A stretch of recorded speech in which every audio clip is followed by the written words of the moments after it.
In the broadest sense, we didn't think about the land around us until it was probably a fortnight after.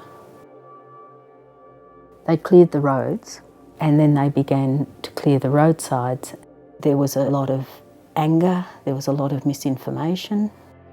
I think the point of conflict has come from the fact that people who have lost so much, including loved ones, have come out with polarised views on the role of the environment in the fire.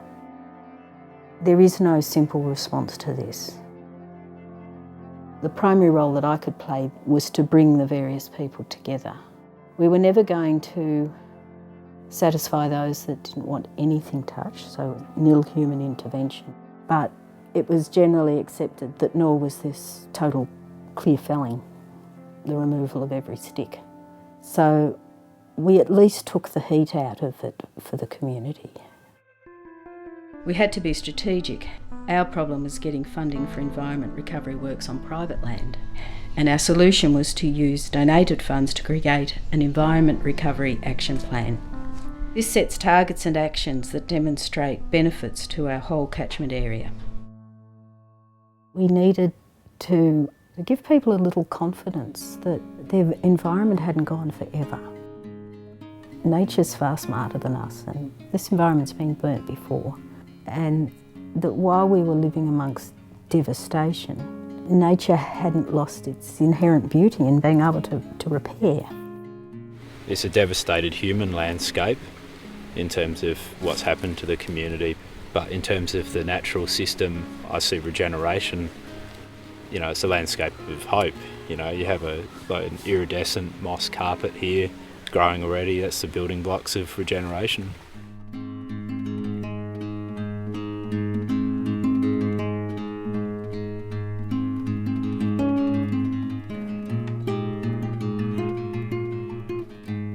One of the things was bringing people back, helping them reconnect. We had walks with a botanist. Some of these people still couldn't go onto their own properties and actually walk and look around them. And after these walks, they could go back and begin to see the first signs of regeneration and regain confidence in their ability to be back on their own properties. Because that's not a common species. I'm thinking it's probably Deutzia rodway, but I hadn't seen it in the burnt areas until today. The environment is many things. If we do focus on trees, then we also have to think about habitat. I think the first thing that was an utter joy was running the baby animal night for the children of the district. And it was just beautiful. We had a baby wombat and wallabies and possum. The children were able to handle them and play with them. And for a few of them, it's also the first time the families had brought their children back into Strathewen. Our philosophy in the Environment Recovery Working Group, it's been to emphasise education.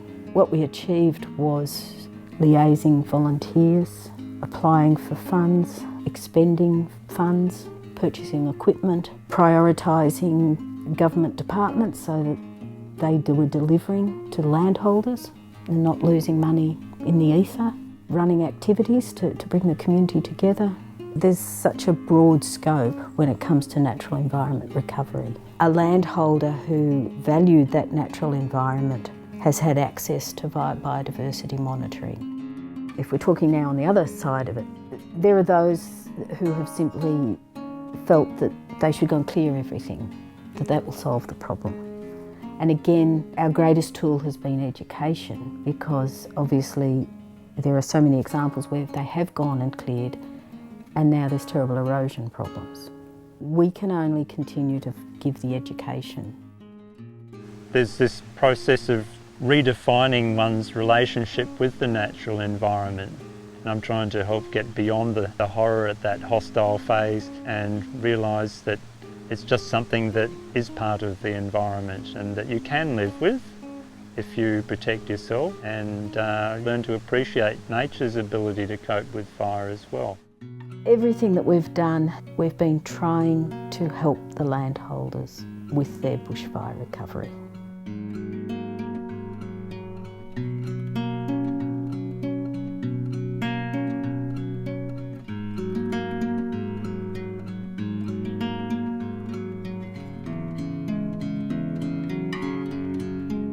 Good land management is good land management, whether you're managing your property for the environment or whether you're going to use it for agriculture or horticulture or whether you're using it for lifestyle.